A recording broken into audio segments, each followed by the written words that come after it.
You might think that you are on the right track to getting what you want, but it is very possible that you could be amplifying so much of your efforts if you just are able to open yourself up to something new that you didn't see before. So in this video and conversation, I want to invite you to listening in a way that maybe you haven't done before, and to hearing something that you really need to hear right now so that you can propel yourself forward in a way that you have not experienced easily or in a long time, okay?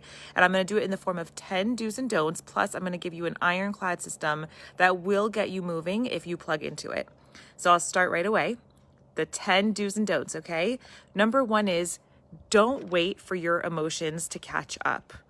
If you have something that you want to create, and I really don't care what it is, you want more money in your life, you want to start your own business. You want to have a mission in the world. You want to make an impact. You want to bring love into your life. You want to elevate your relationships. You want more wellness. Whatever the situation is that you're thinking about, whatever you want to create, understand that there are going to be days, weeks, months, and years where your emotions are caught up and are aligned with what you want, and you're feeling airy and excited and ambitious, and that's just how you're feeling, and you're in that space. But there are lots of days, weeks, months, years where you might not be feeling that. And that doesn't give you permission to quit on what matters to you and your dream, and to have a life that's not worth living every single day, and a life that you're excited about living every single day. So number one, don't wait for your emotions to catch up with you. Number two, now, here's the flip side. You have to befriend your emotions. Imagine your emotions are a bully in school, and really on the inside, they're just scared and have their own issues. But on the outside, they're acting in an aggressive and intimidating way and making you scared to do anything. You, instead of coming at them from a perspective of, this is a bully and I'm afraid, treat your emotions like the scared child that they really are, which is that they need a friend. Sit with your emotions. Ask yourself, what is holding me back really? What's really, really getting in my way? And we really can't figure that out on our own necessarily, but to the degree that you're able to see it, what is standing in your way of getting what you want today? What emotion comes up for you that is making you unable to move forward in the way that you want to live an excited life where you're creating what you want in your world, okay? So befriend your emotions. Let yourself feel. So many of us try to avoid the painful emotions. You want to avoid that feeling of being in a rut. You want to avoid that feeling of isolation and loneliness. You want to avoid the feeling of being, insecure or, self, sort of anxious about yourself. Rather, befriend those feelings. Let yourself feel them really deeply. Say, yeah, I'm going to get into this feeling right now. I'm going to let myself really feel it. I'm going to enjoy every minute of this terrible feeling. I'm going to do the exact opposite of what I normally do. I'm not going to medicate or run away from it. I'm going to actually let myself really feel it.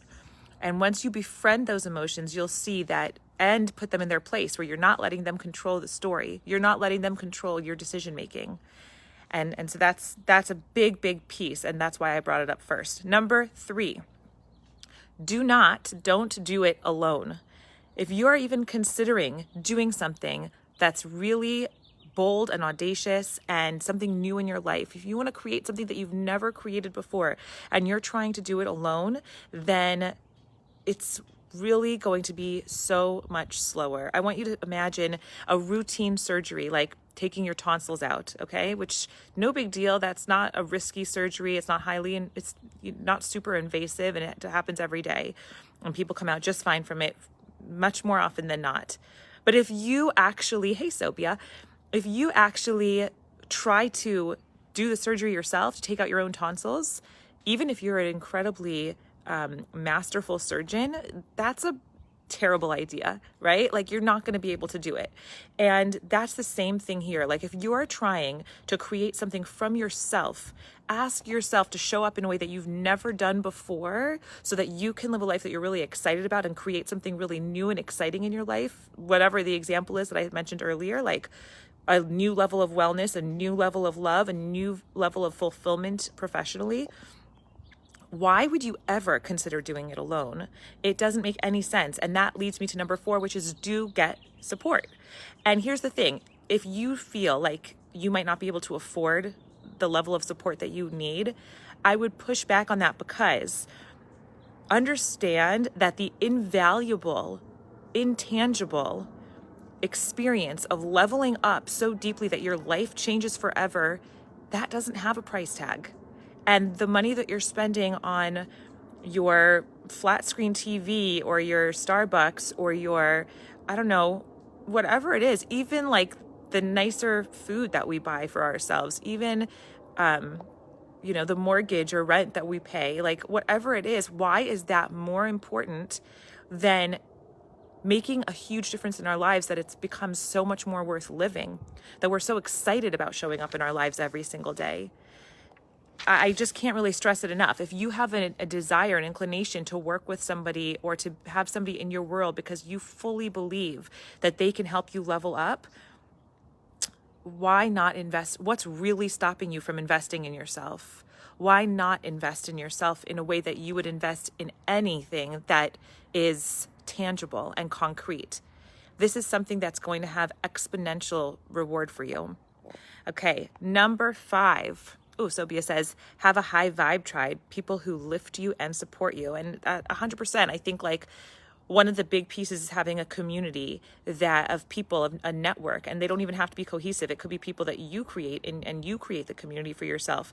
You don't just need a mentor or a friend or a colleague. You need a whole network of people, a whole tribe of people who are looking to elevate you and have your values and want you to rise and are going to celebrate your success and use it as their inspiration for their own. That's what you want. That's the kind of impact that you would want in this world. That's a higher level vibe. So thank you for that. Number 5, don't set up expectations, okay? When you go into something, I'm right now participating in this really fun game with a bunch of colleagues of mine who are in this development program together. And hey, Michael, yeah, support and accountability. It's all about that. And actually, Michael's in my group with me. And yeah, I mean, I just think, yes, we're playing this game. And so there's like rules of the game.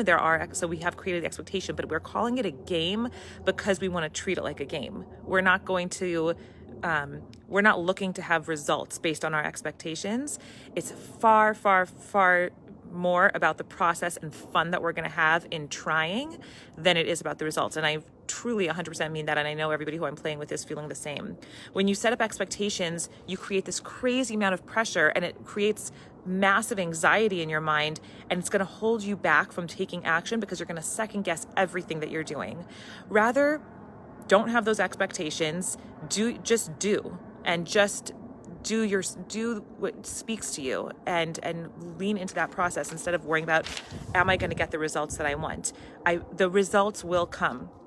I have a 12-week I have like this 90-day breakthrough program that I offer clients, and some of them come with high hopes, and they are always met, but not necessarily on the timeline that we want. So if we have expectations that you're going to meet and fall in love with your soulmate within 6 weeks, that's not a good expectation to have in the back of your mind when you're trying to create love.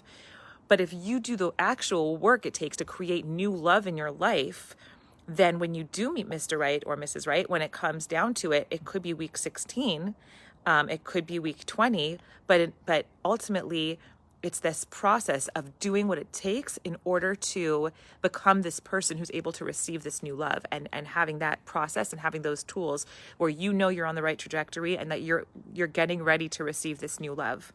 So setting up expectations is a big no-no. That's number 5. Number 6, do celebrate failure. And this is another one that's kind of the flip side of it, which is if you can make failing your winning,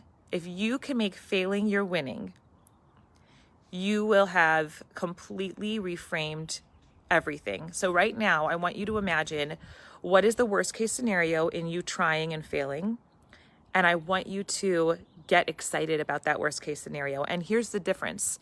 If you're going to do something that you think is a safe bet, if you're going to put your effort into accomplishing something that's pretty safe and you fall short of doing that, that's not going to feel good. But if you put your all into accomplishing something that is such a huge dream of yours, it's going to make you so happy and live a life worth living for you, and you fall short of that, that's a win. You're already on your way. You're one failure closer to getting what you want and to getting that thing in your life. You needed these experiences as part of creating who you are to get to receiving what you want. So if you can start making in your mind this paradigm of, I am going to collect as many failures as I can along this way. This is going to be my hard-earned wisdom in this path. Then you're not only going to be able to lead yourself in creating what you want, but you're going to be able to be an example for others and inspire other people to do the same. Number 7, don't focus on how others perceive you. Okay, you guys, I actually have Thursday, Eastern Standard Time, a Zoom conversation with awesome ladies, Sarah and Shifra, at something called the Weekly Spark, where I'm going to talk a lot more about this. But the idea is that we spend a lot of time thinking about our image. I mean, I talk to people who are either in having their own business, or they're in the dating world, or they have marriages that they're trying to recreate, or their wellness is not what they want it to be, and they're really caught up in spending quite a bit of energy on their image. And I know that one. I know that tune quite well, because I, for a long time, really wanted to be this busy woman, community pillar, this woman who could impact and inspire as many people as I possibly could, and with with not asking anything to fill myself up in return, and just getting very caught up in that image and creating that image in the world for myself. And all of that energy that I put out for creating that image could have much better been spent in asking myself, what's going to really make me happy? Do I want to do this today? What do I need right now? What can I do for myself that's going to build me up and will then have a ripple effect on others? If my lens was far more focused inward instead of trying to be somebody, I would be able to build myself up in a much more strong way. And that's what I essentially did a few years ago. I had to kind of set everything on fire, metaphorically speaking, burn it all to the ground, and build something really new. And yeah, Michael, failing closer. You're failing closer every single time to your goal.